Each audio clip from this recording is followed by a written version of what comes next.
Panzer Corps 2 is again releasing this year. I think Alex in the chat won't kill me for saying that. It's releasing this year, and it's as you've seen approaching this stream, it's a kind of a really big step forward compared to Panzer Corps 1. Moving to Unreal Engine, moving to full 3D, moving to a different technology allows us to do things that we wouldn't be able to do with the old one. But it also allows us to bring a totally different feeling while staying true to the core values of the franchise. So we have 5 videos to present to you. These videos are pre-recorded by Alex Shargin at Flashback Games. They contain various elements in the game, and they are full gameplay. So you're gonna see real stuff happening, commented by Alex. How is it gonna work? We're gonna show you each video one after the other. Then, after the videos, we're going to open up for discussion on Q&A, where you'll be able to ask questions to Alex. We're gonna try and technically sort out some issues and actually connect Alex within the chat voice so that he can answer questions directly. So, Alberto. Yes. Number 1, what's the first video gonna show? The first video is pretty much an introduction to what Panzer Corps 2 is. To what Panzer Corps 2 is. I mean, we're pretty aware that being one of the most popular game in our catalog, a lot of you guys are very familiar with Panzer Corps, but we don't want to exclude anyone. We just want to show to anyone who might not be familiar with the game what the gameplay is about. So yeah, without further ado, let's go for it. Right, so probably many people watching this stream are already familiar with Panzer Corps series, or maybe with some other games in the same genre. But for people who are completely new, I'm going to do this small demo, where I will actually show the basics of the game from the very beginning. But I think that for people who did play Panzer Corps, it will still be interesting, because they will instantly see some new features, some changes in gameplay, which we did. So let's get started. But first of all, what kind of a game is Panzer Corps? Panzer Corps is a war game, right? And it means that its primary focus is war, in this case, obviously Second World War. And most of the time you're going to use your army, your units, like here we have 2 infantry units and 2 tanks. So we are going to use our army to defeat the enemy. We will not be building bases, collecting lots of different resources, conducting research, diplomacy, whatever. We will be just fighting. So second important point is that Panzer Corps is turn-based. And this means that you can really take your time thinking about the mission, doing some planning, making some decisions. And there is no rush, there is no real time. And you don't need to click really fast in order to win this game. And final point which I wanted to make before we start is that Panzer Corps is really easy to play. And hopefully in this demo you will see just that. So let's look at the map here. We are supposed to defeat enemy army, and why don't we just start from this very first enemy unit here? It's a little recon unit. And I'm just going to attack it with my tanks. So I select my tank, I give it a move order, and I click enemy unit to attack it. And I did not quite finish this unit, so I will bring in my other tank and attack as well. And this attack was really easy for my unit. It's called overrun attack, So it basically comes for free, and I can continue moving after it.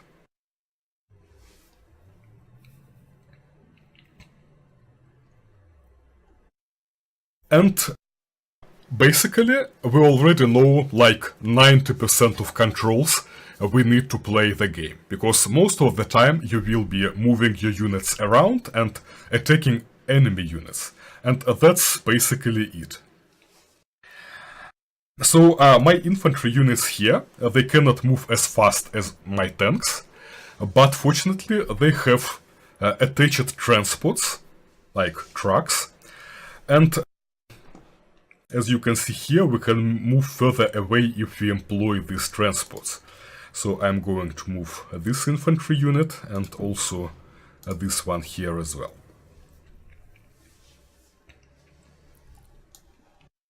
So all of my units have moved. I cannot do anything else. So now I'm going to pass the turn to my opponent.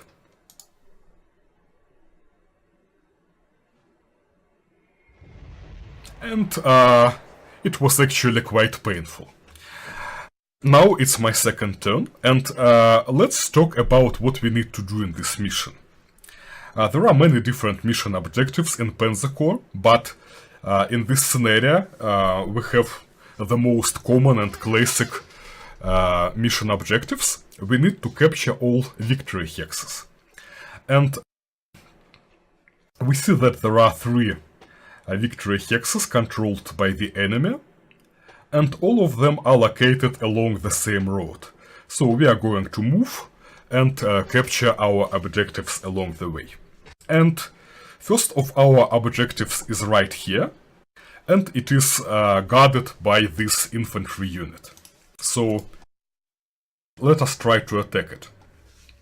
So if I hover enemy unit, I see predicted combat odds, and these odds are really not in my favor. I am going to lose 2 tanks and not inflict any damage in return. And the reason is that it's really not a good idea to attack infantry in close terrain, and city is a close terrain, with your tanks. So instead, I am going to bring in my own infantry and attack the enemy with those. Right, it was not so bad, and now we attack second time. And enemy unit is destroyed. My units here don't have any moves left, but I also have this tank here. And as you can see, it can move pretty fast along the road, so I am going to move into enemy victory hex and capture it. So 1 victory hex is captured, and I have 2 more to go. I am going to pass the turn to my enemy again. And once again I am attacked by this little Stuka bomber, and it's really annoying, right? So I am going to check if its base is protected with any units, and it turns out that it's not. So I am going to capture it now.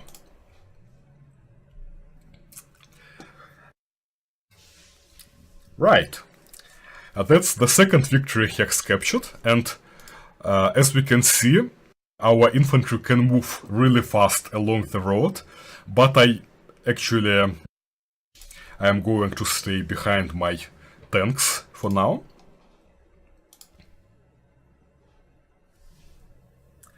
And that's all I could do on my turn 3. And now that this aircraft here is left without any base, let's see what happens when I end the turn. Oops. Yeah, things did not go well for that aircraft. And now I have just 1 final victory hex left, and I am going to attack it with my tanks. But let's see what happened here. I actually ran into a hidden enemy unit, and my tank was ambushed. And also, it was ambushed when standing on a river crossing, which is a very vulnerable position. That's exactly the reason why this little raccoon could actually cause some damage even to my really powerful KV-1 tank. And also here we can see that rivers are very difficult obstacles, because now that the crossing is blocked, I cannot really do anything with my units. So instead, I am going to use this opportunity to rebuild, because all of my units here are a little bit damaged, right? So I am going to use this replace command here to rebuild them and bring them back to full strength. And replacing the units consumes all their actions, so once again, I am done for this turn. Turn 5, and I am going to finish this little recon here. Once again, it's overrun, it's a free attack, and I can continue moving towards the victory hex. And as we can see, this victory hex is guarded a little bit more than previous ones. We have infantry sitting inside, and we also have this artillery unit behind. So once again, attacking this hex with my tanks is not a really good idea. I am going to take a lot of damage and will not inflict a lot of damage in return. So I'm going to bring in my guys here.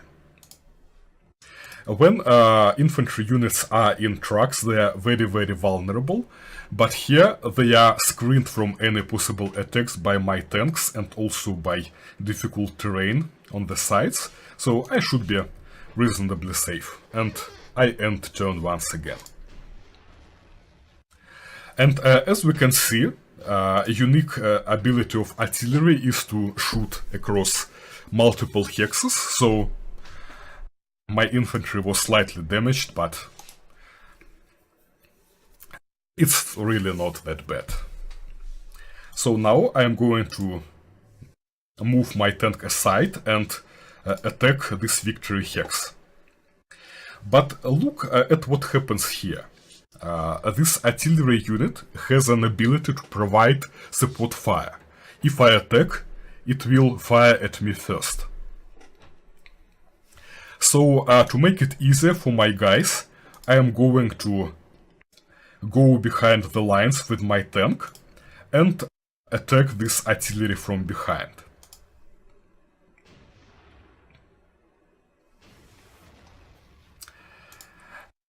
Right, so it will still do some support fire, but hopefully it will do a little bit less damage to me. So I'm going to attack. And attack with my second unit as well.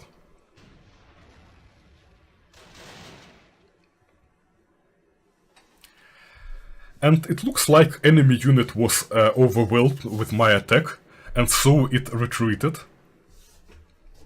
And now I am going to finish it with my tank here.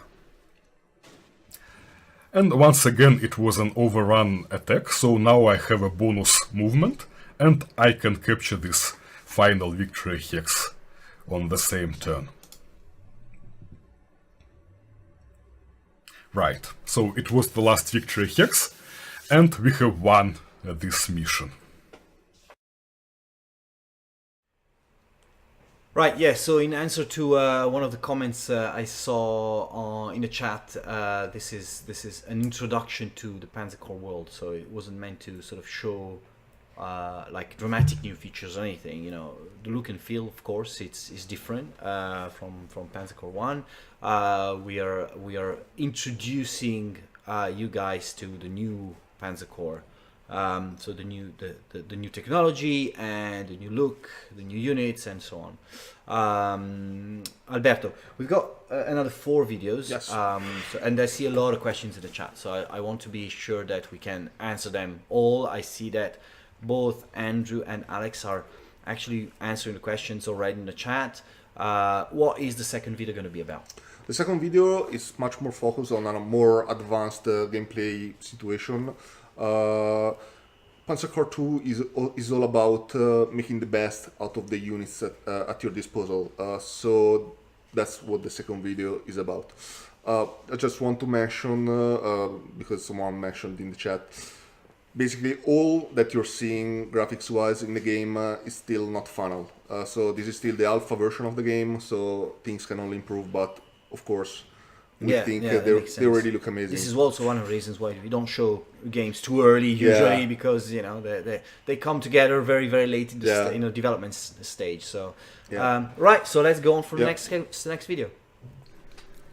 Right, so as we have seen, Panzer Corps 2 is actually quite easy to play, but this game can also have a lot of depth, and I'm going to show it here using this very small example.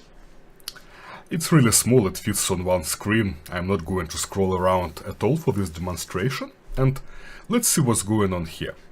So my units are assaulting the final enemy position, 2 victory hexes, here and here, and incidentally it's my last turn. I need to capture both hexes or I lose the game. The problem is enemy units are quite powerful, they are stronger than mine. For example, these tanks here, the Tiger and the Panther. If I try to attack them head-on, the odds are really not in my favor. And I cannot even approach enemy victory hex on the right. So the left flank is slightly more exposed, so I'm going to attack here. The problem is, even here the odds are really not in my favor. There is a support unit here, this artillery. So what can I do about it? First, this unit here is a Recon, and Recons in Panzer Corps 2 have a unique ability to make several moves in a single turn, something called phased movement, and this ability allows them to sneak through enemy zone of control, so I can actually reach this artillery support and attack it. But it's in its turn protected by this anti-tank unit here. So to get slightly better odds, I'm going to suppress this anti-tank with my own artillery.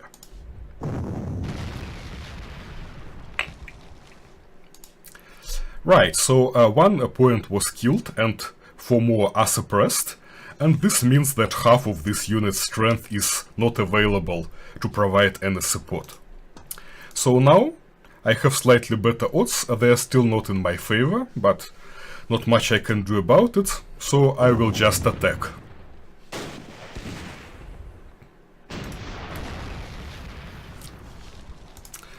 So now enemy support is slightly weakened, and as an additional bonus, my Recon is standing next to enemy unit. This gives me bonus to every attack on this unit. Can I do anything else to improve my odds? Actually I can. There is this small guy here, and it's an observation aircraft.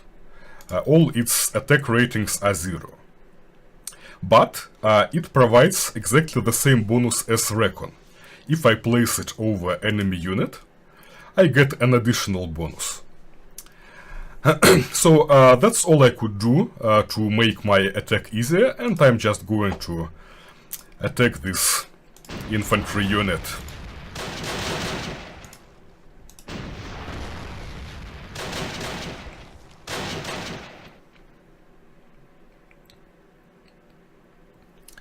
So let's see what happened here. My attack was barely enough to overwhelm enemy infantry, and it retreated from its defensive position. And now my Recon can still make some moves, so I'm going to take this victory hex. One taken, one more to go, wow. But all of a sudden my tank here is back in the game, because I can move to the right and overrun this infantry. And this will give me a bonus attack. The problem is this anti-tank here once again provides support fire. And if there is any support fire involved, overrun does not trigger. And can I do anything to disable support from this anti-tank unit? It turns out that I can. If we look at its stats, we will see that actually it has just 2 points of ammo left. So I'm going to split this little tank here, and I will just launch an attack.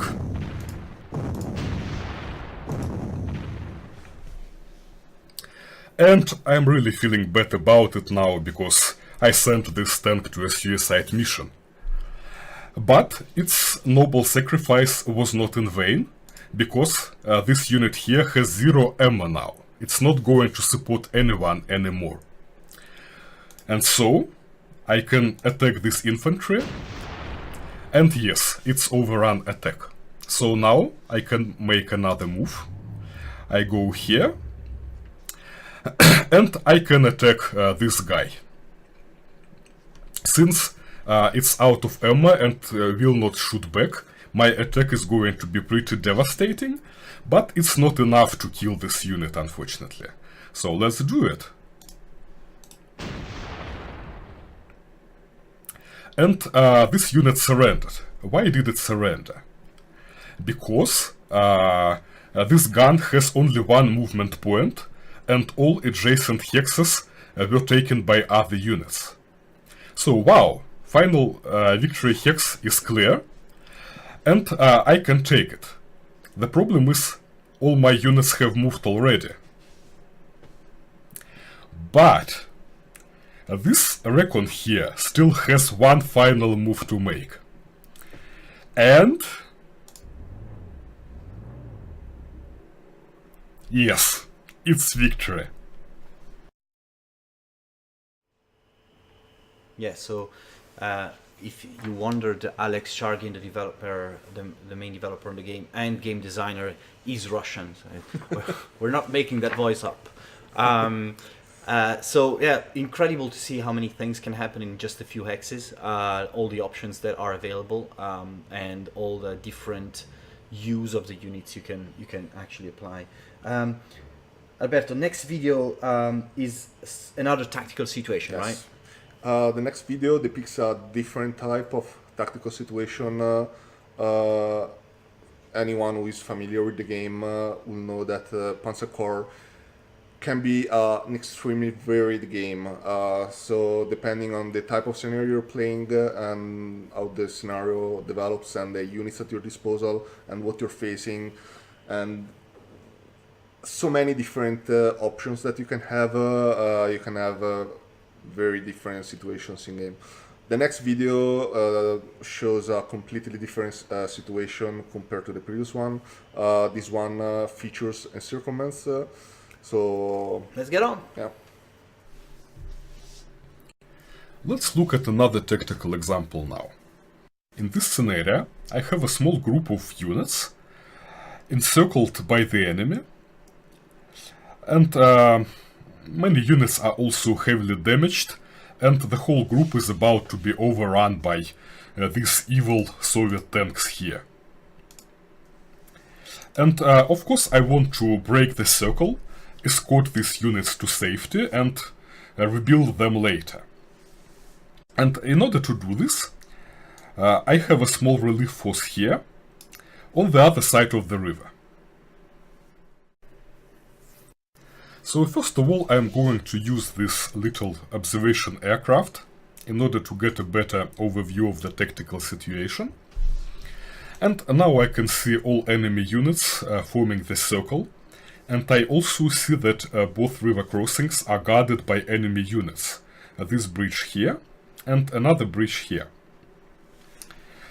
And of course, rivers are very difficult natural obstacles, which my tanks cannot even cross on this turn. So my mission would be pretty much impossible if it were not for this little unit here. It's a German bridging unit, which did not exist in Panzer Corps but was added in the sequel. And when placed on a river, this unit acts as a bridge. So now I can very easily cross the river with my tank and attack this anti-tank unit here. But before attacking, I'm going to soften it a little bit with my artillery. So I'm going to attack. Right. And my other artillery here, even though it's encircled, it can still fight. So I will attack with it as well. Right. So now I'm going to attack this anti-tank unit with my tank. And my attack was powerful enough to force this unit to retreat. Now I can use another tank to finish it, and this unit surrenders. Why did it surrender? Because it had only one movement point, and this movement point was spent to retreat to the river. It could not retreat the second time, so it surrendered instead. And now I have a pretty clear path to escape, so I'm going to move my artillery and my infantry and also my Stuk out of encirclement. And did I succeed in my mission? Not exactly, because this unit here does not have enough moves to escape. And also, my tank here is left exposed to enemy counterattack. So let's try it again. Why did I fail? I failed for two reasons. First, I did not consider that this infantry unit here uses a transport with a wheeled movement. It's a truck, right? And trucks move really fast along the roads, but they don't move as fast across open terrain. And second reason why I failed was that I was thinking inside a box here. I was thinking that if my relief force is advancing from this direction, then I need to secure this river crossing. But what if we try to use this crossing instead? I'm going to use my bridging unit again, but this time around I will use it to cross this river on the left. And once again I'm going to use my artillery to suppress enemy tank guarding the crossing.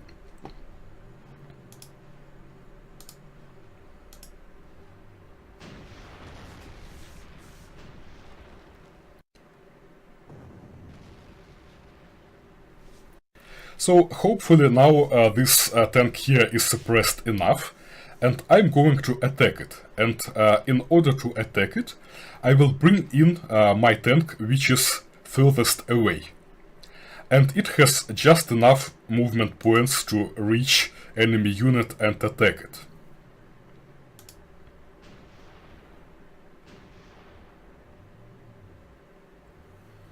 And enemy tank retreats.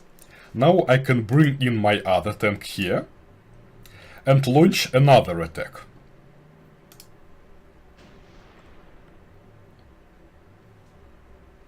So enemy unit retreats again and encirclement is broken, and now I have a clear path to escape. So let's try from this infantry. As I said, trucks move really fast along roads, so now I can move all the way to safety. And I can evacuate my other units as well now, but note that even though my units are damaged, they can still be used for some fighting. In particular, I'm going to finish off this Soviet tank here. And now I evacuate my infantry and artillery as well. And let's see what we have here. All units are safe, they are behind a river, and the crossing is guarded by my full-strength tank. So it's a perfect solution to our little tactical problem. So once again we can see here that by using superior tactics we can achieve much more using exactly the same forces. And this is really what this game is all about.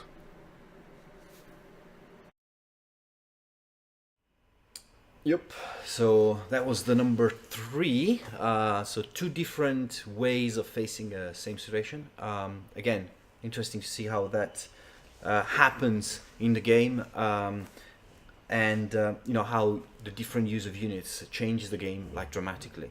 Number 4. I've got a title here for the 4th video, which is cool features. So that's sort of kind of self-explanatory, but you know, can you tell us a bit more before we dive into the video, Alberto? Yeah, so, well, I don't want to spoil anything. I don't want to spoil Game of Thrones. I don't want to spoil Panzer Corps 2. So this next video coming up features, the new features coming in Panzer Corps 2. Something which wasn't in Panzer Corps 1, and a lot of Panzer Corps 1 players hopefully will feel very happy about. So Let's go. Yeah. Now that we have a pretty good idea about the Panzer Corps 2 gameplay, I wanted to show a few more cool features which we have implemented in the game. And the first such cool feature is undo. So in Panzer Corps there was undo move command. In Panzer Corps 2 we decided to take it one step further. So imagine, for example, that we are attacking this defensive position here. Let's do some attacks, some support fire going as well. Let's do some movement, some more attack. And I think that my attack went pretty well. But imagine that I changed my mind and wanted to do it completely differently. I can do just that. I press undo, undo, undo, and undo. And I am back to initial state.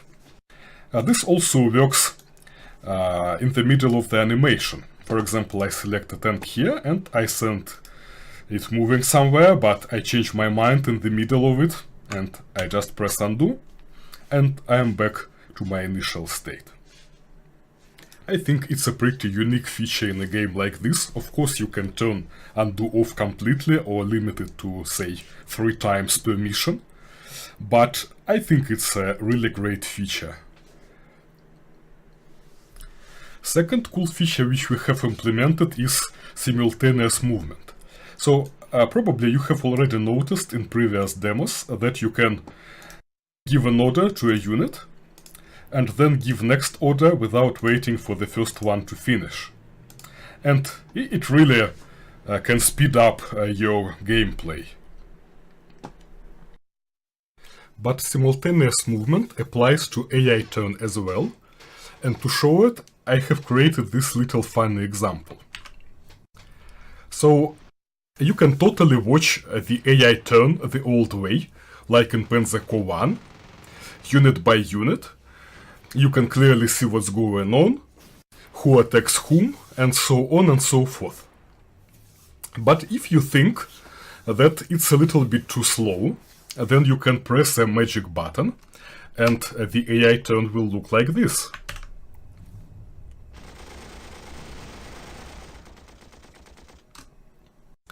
Then you can revert to the old way again, and the AI will move unit by unit.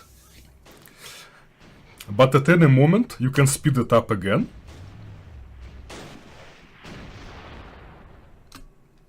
And you can do this as many times as you want, really. Switch between one mode and the other mode.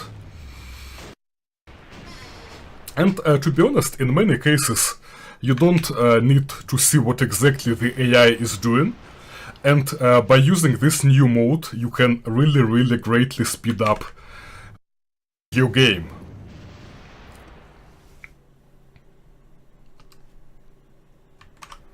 And now let's take a look at a more real-life example.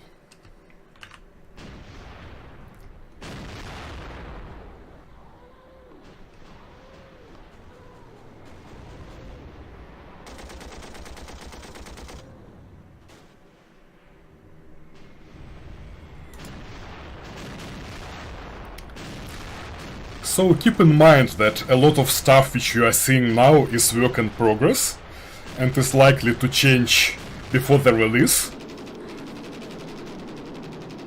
But it should still give you some idea.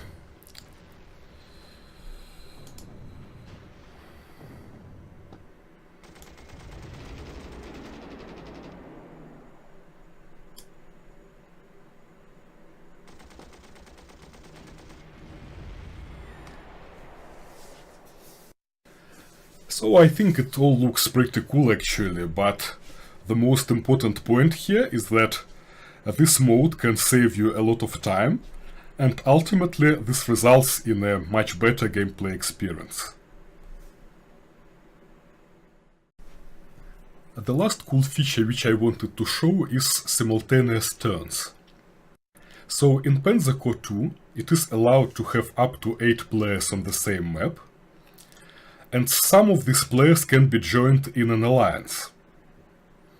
And players in the same alliance are allowed to make their turns simultaneously, like we see in this example here. So what we are seeing here is a simultaneous turn of 2 AI players. But the same applies to human multiplayer as well. So if you are playing an online multiplayer game with your friend in co-op, then you can make your turns simultaneously. And in this case, your waiting time will be reduced basically to 0, because you don't need to wait until your friend finishes his own turn, which I think is a great experience.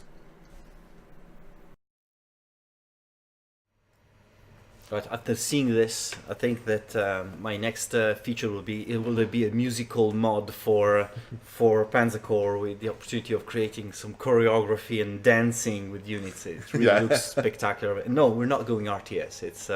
It's a nice feature, and I think for a turn-based strategy game, it's something that will really make a distinction from anything else out there. We got a last video left. Yep. And then we can move on to Q&A. Alberto, what is it about? The last video is again about encirclement, but it's much more deep and it's a much more complex situation than the third video. This video is meant to show you what kind of gameplay depth Panzer Corps 2 can have, and what Panzer Corps 2 is all about. All right, let's go and see it. In the previous videos, we have already seen some examples of encirclements. And now I wanted to take a more in-depth look at this new mechanic, because I think that it's really, really important. It's important for 2 reasons. One reason is that it can be used on any scale, from tactical to grand strategic, covering the whole scenario, as we will see here. And second reason is that this mechanic can really be used to defeat a much stronger opponent, and this is also what we will see in this example. So I have removed Fog of War so that it's more clear what's going on, and we can see enemy group of units, which is really, really strong. I only have 6 tanks here, and what I am going to do, I am going to create a grand encirclement, which will contain the whole enemy force. In order to achieve that, I am going to split some of my best tanks and fill all gaps between impassable terrain on this map.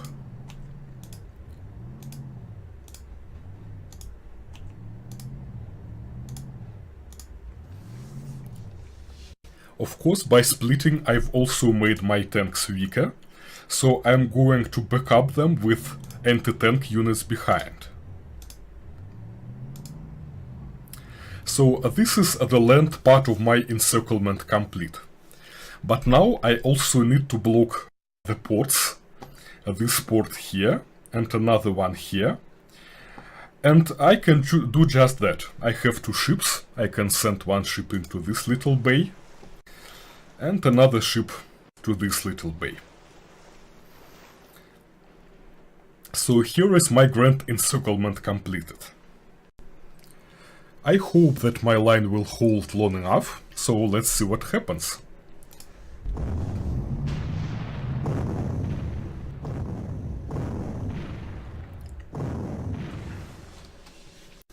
So the AI is attacking in force, but let's note two things. So first thing is that these two tigers have left behind. And the reason is these tanks need to protect victory hexes. If they leave, then my ships here will capture the pods and the game will be over. However, even though these tanks do not participate in the fighting at all, they are still affected by my encirclement. As we can see here, they already have 2 points of suppression.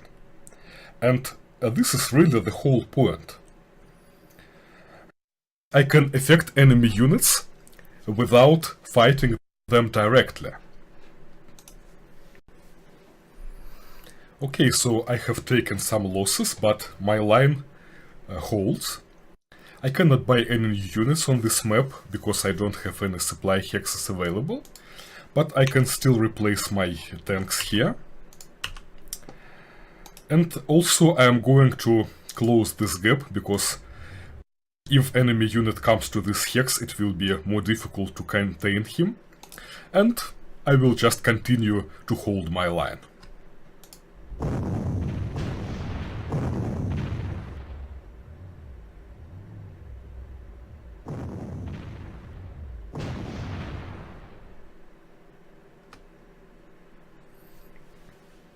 So once again my line holds, just barely, because here was a real danger. I am going to replace all these units now. And also there is this little guy here who is trying to escape, so I'm going to block him. And I will pass turn to my opponent again.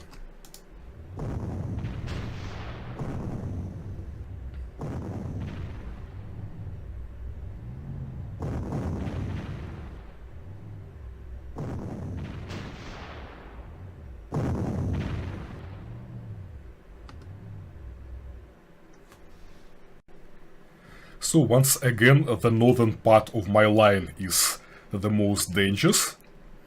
I will close the gap with another unit while I replace this one. And I need to replace this tank as well. But otherwise, my line holds, and by now you are getting the idea. If you look at these guys here, they already have 6 points of suppression, and with each passing turn, 2 more points will be added. So pretty soon this whole enemy group of units will become pretty incapable to fight. Fast forward a few turns and my line did hold, and the whole enemy group is completely suppressed in red zone, and it cannot really fight anymore. I can very easily push back enemy units, and I can now slowly advance forward with my own units. Also note that the units begin to surrender en masse, because many of them ran out of fuel, and without fuel they cannot retreat. So when attacked, they surrender instead. So things are beginning to look really desperate for my opponent here. Fast forward a few more turns, and my grand encirclement has broken into 2 smaller ones, and my units are finishing the elimination of the enemy.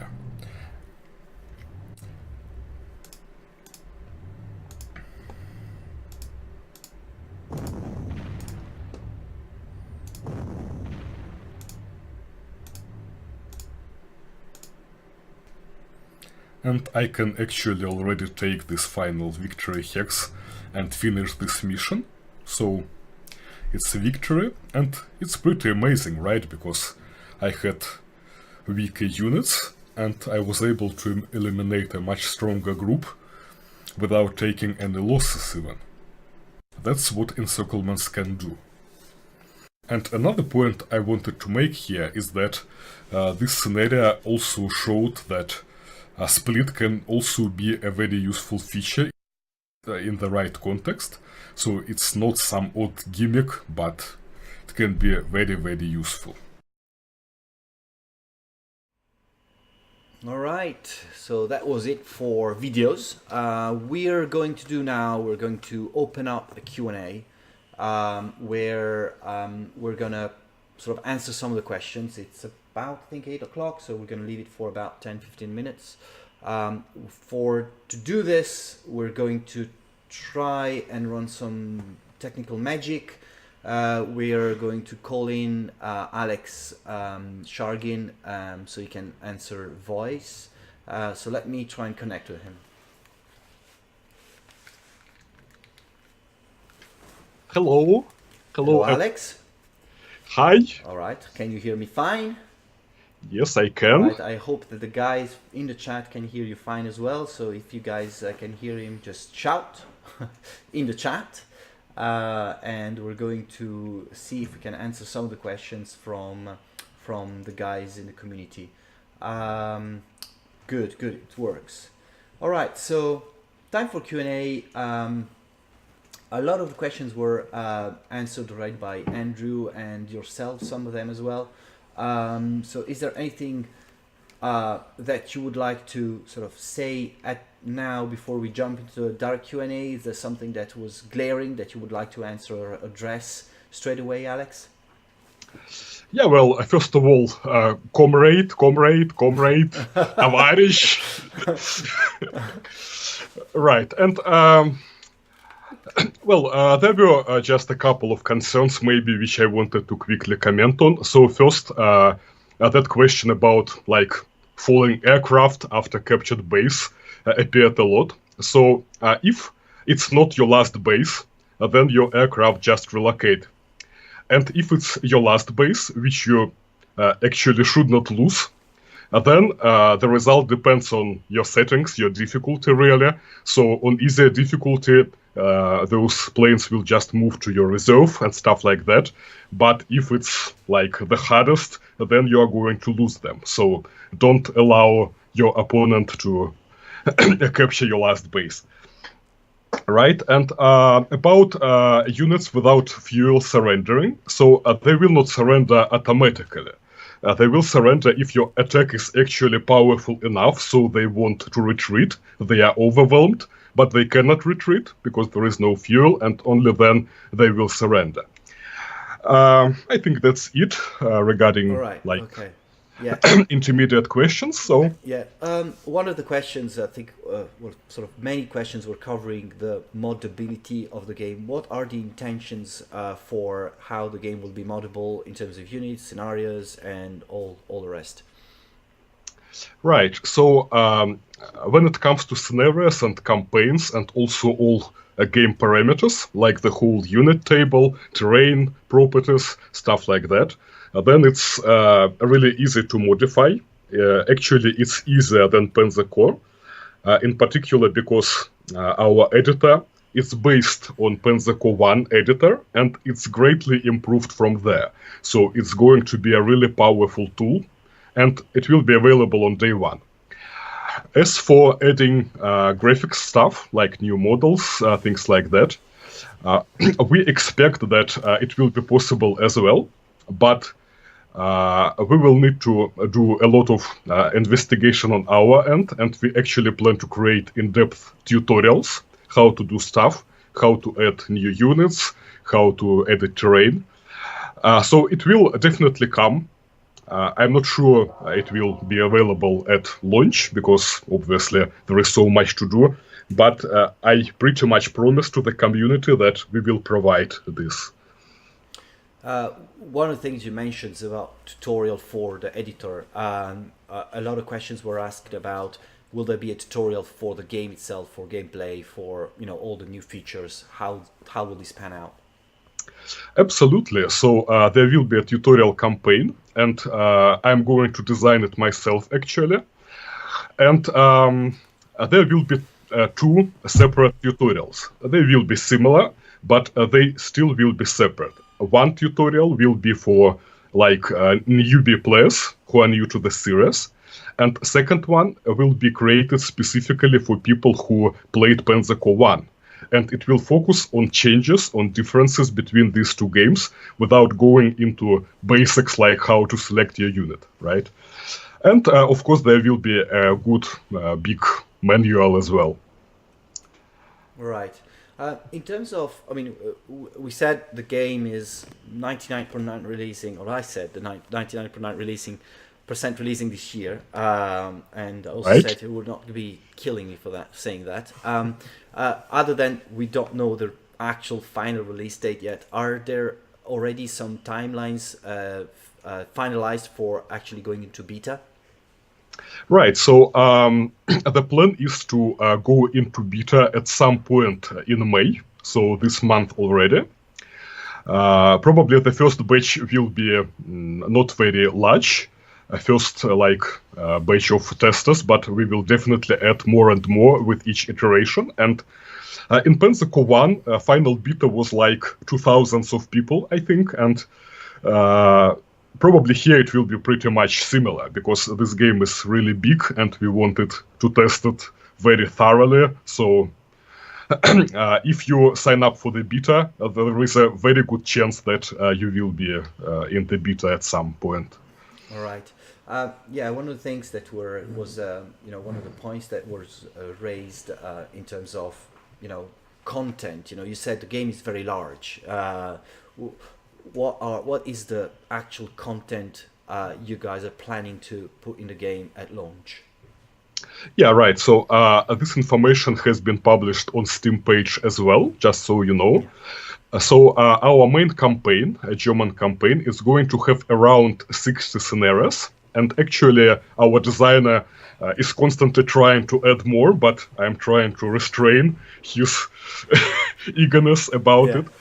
But the plan is to cover a German campaign really in depth, including both Europe and Africa this time, and everything will be integrated into a huge branching tree. And we are really making a lot of steps to make it an improvement over Panzer Corps vanilla campaign. For example, all parallel branches will be balanced in terms of length, so you will not feel yourself bad if you are taking all victory branch, for example. And I think it's a pretty big campaign, but we will also have additional single scenarios and also a dedicated multiplayer content.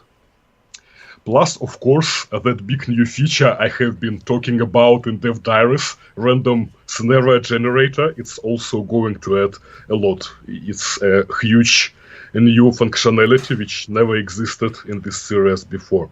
So it's a lot of content, actually, I think. It is a lot of content. And in terms of multiplayer, you said, you just hinted about it. What was the plan for multiplayer right now? Yeah, well, there are many plans for multiplayer, obviously, but some of these plans depend on server support as well, like ranked games, for example, stuff like that. But so we are going to support 3 primary multiplayer modes. Hot seat, play by email, like Panzer Corps 1 has, and also online direct multiplayer.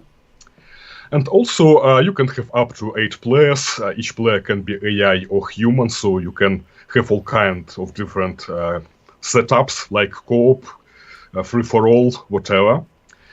You can play pre-designed scenarios in multiplayer. You can play random scenarios. You can play your own custom-designed scenarios. And like I said in the video, there will be an option to play turns simultaneously in some cases. So once again, I think we're taking it one step forward compared to Panzer Corps. That's basically our approach, right? So this is a sequel, it's an evolution, but we try to make this evolution really across the board in every single aspect. Yeah, exactly. Yeah. That makes sense. I was going to answer a question myself about languages. We're currently planning English, French, Spanish, German, Russian, and Chinese. That's the core languages we're planning at the moment for the game. I don't think we want to answer anything about porting it to other platforms at the moment. It's already a big headache to port it to make it for PC, right, Alex? Yeah, so definitely it proved much more difficult to create than we anticipated. I will not go into exact reasons now, but yeah, that's for sure. Yeah. Yeah. In terms of you said you were going to cover also North Africa in the main campaign, in the main German campaign. I've seen questions during the stream about going other totally different theaters like Pacific and so on. Do you have that in mind for the prosecution of the series? Well, absolutely. So the thing is, it took so much time and effort to create this engine. Obviously, we are very much interested to exploit it to like the full potential.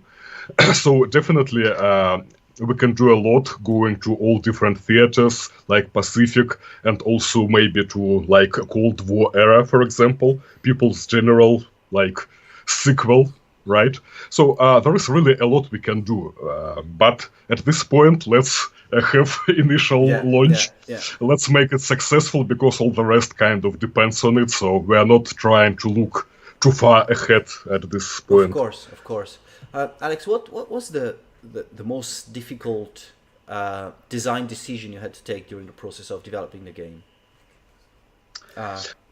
In terms of pleasing the community, but also trying to take the game into the direction you wanted to take. Well, it's a difficult question, really, because in this kind of a game, as we have seen in the videos, there are a lot of different like rules, mechanics, stuff like that, and every single mechanic can prove to be really like challenging to design in a good way. So I cannot really say there is just one thing which is completely outstanding because I think that the game which I would like to play myself, it's pretty similar to the game which our like community would like to play, our player audience, because obviously it's a sequel to already existing game. And I think we don't do any like drastic changes in direction. It's like Yeah. I think that when it comes to actually taking decisions, of course, going 3D was a big decision, and one we knew that was going to be sort of criticized by some. But once then people have seen the game and how it looks and how it plays, I think that they've sort of come to realizing that this is actually a good move in terms of actually making the game better. Other features we've chosen from actually a list of things that people were asking, so it was kind of easier. In terms of delivering a game that's coherent, I think that you've done an excellent job in actually putting all these features together into the game in a coherent way.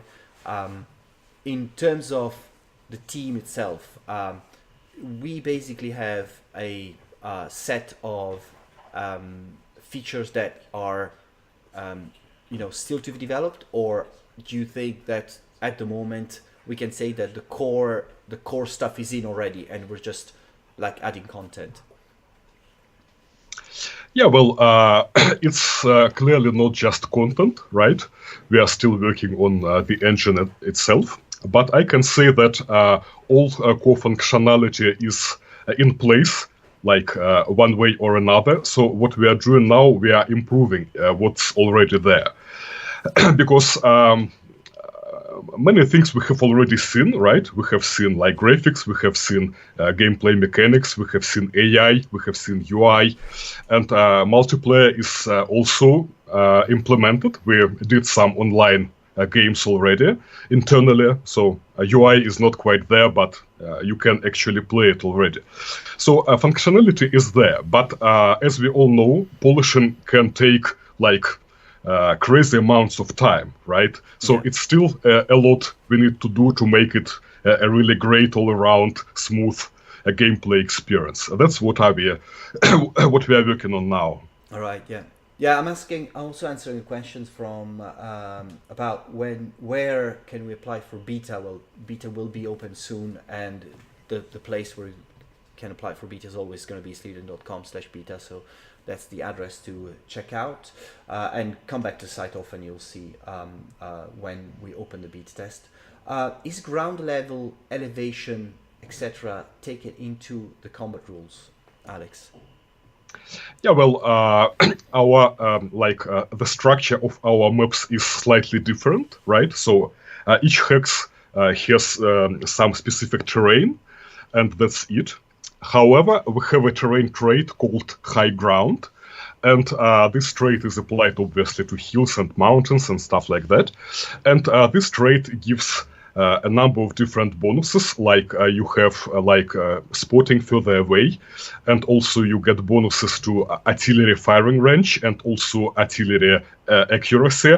So we are actually trying to increase the role of terrain in this game. So, for example, in Panzer Corps, only a terrain of the defending unit was important. Here we are trying to make terrain of attacking unit important as well. Like if you attack from close terrain, it's considered a surprise attack, so you get some bonus to your initiative. So all kinds of things like that are added. And high ground is one of them. All right, okay, thank you very much. I think that sort of this covers the core of the questions that were asked during the stream and afterwards. Of course, Alex, we'll come back to these topics in future streams, because I think that some of this stuff will be repeated. Not everyone is in the stream now, so they will be asking the same questions over and over again. That happens a lot of times. But of course, we're here to answer these questions. I think that there's a new one here. We need to have real sizing scenarios like regiments or divisions. Well, that's scale, right? So, Alex, I guess you can answer that quite easily. Yeah, so speaking about size of like units, hexes, and things like that. So in this game series, the scale of units and the map was always flexible, right?